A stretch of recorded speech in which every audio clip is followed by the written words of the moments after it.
This channel does not promote any violent, harmful, or illegal activities. All content provided by this channel is meant for an educational purpose only. তিনজন MLA বাস শামশেরগঞ্জের MLA বসবাস করেন, ফারাক্কার MLA বসবাস করেন এবং সাগরদিঘির MLA Byron বিশ্বাসেরও একটা স্থানীয় এবং সর্বোপরি খলিলুর রহমান, যিনি ওই লোকসভার সাংসদ এবং আমাদের সাংগঠনিক জেলার সভাপতিও, জেলা পরিষদের সভাধিপতি রুবিয়া সুলতানা, তিনিও সেই সুতিতে বসবাস করেন।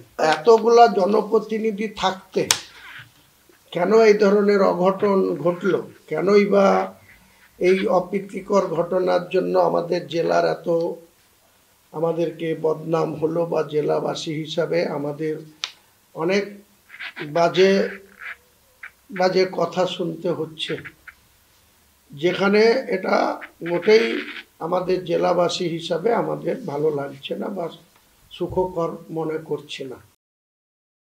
জঙ্গিপুর সাব ডিভিশনের বিভিন্ন থানা এলাকা, শামশেরগঞ্জ, তার মধ্যে ধুলিয়ান পড়ে, সেই ধুলিয়ান ওখানে টাউনটা বাসুদেবপুর পড়ে।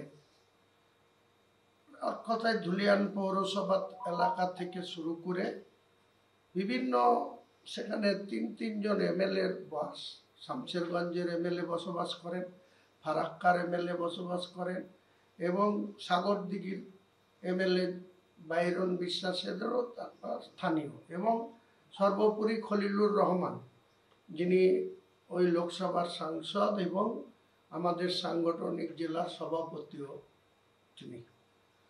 তো সেই জায়গাতে পুলিশ প্রশাসন এবং আমাদের রাজনৈতিক নেতৃবর্গ, বিধায়ক, জনপ্রতিনিধি, ত্রিস্তর জনপ্রতিনিধি, ত্রিস্তরীয় যারা প্রধান, পঞ্চায়েত সমিতি, জেলা পরিষদে চালান।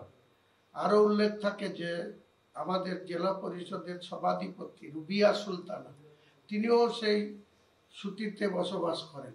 সুতি বিধানসভার এলাকায় তেনার স্থায়ী বাসিন্দা। তো এতগুলা জনপ্রতিনিধি থাকতে কেন এই ধরনের অঘটন ঘটলো, কেনই বা এই অপ্রীতিকর ঘটনার জন্য আমাদের জেলার এত আমাদেরকে বদনাম হলো বা জেলাবাসী হিসাবে আমাদের অনেক বাজে বাজে কথা শুনতে হচ্ছে, যেখানে এটা মোটেই আমাদের জেলাবাসী হিসাবে আমাদের ভালো লাগছে না বা সুখকর মনে করছি না। তাই গতকালও কিছু বিক্ষিপ্ত ঘটনা জাফরানবাদে, যেখানে বাবা ছেলে নিহত হয়েছে, সেই গ্রামের এলাকায় বিএসএফ এর আচরণে সাধারণ মানুষ অত্যন্ত ক্ষিপ্ত বা অতিষ্ঠ এবং তারা বিএসএফ এর এই আচরণে তারা প্রতিবাদ করেছে। গতকালও আমরা লক্ষ্য করেছি। এখনো পুরোপুরি শান্তি স্থাপন হয়েছে এটা বলা যাবে না। কম বেশি ভেতরে ভেতরে অনেক ক্ষোভ বিক্ষোভ, সাধারণ মানুষের আলোচনা সমালোচনা চলছে।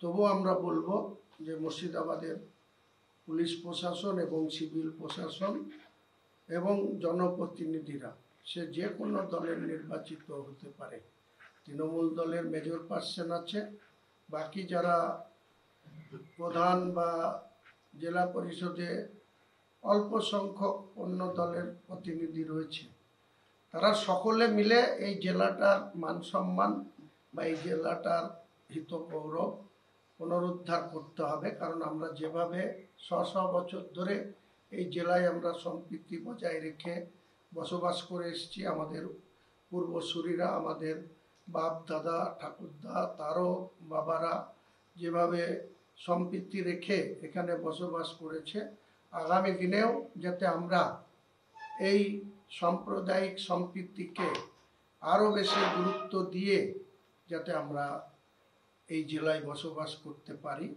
এখনও কিছু দায়িত্বজ্ঞানহীন নেতা নেত্রী, তারা তাদের মতো করে ঘোলা জলে মাছ ধরার চেষ্টা করছে।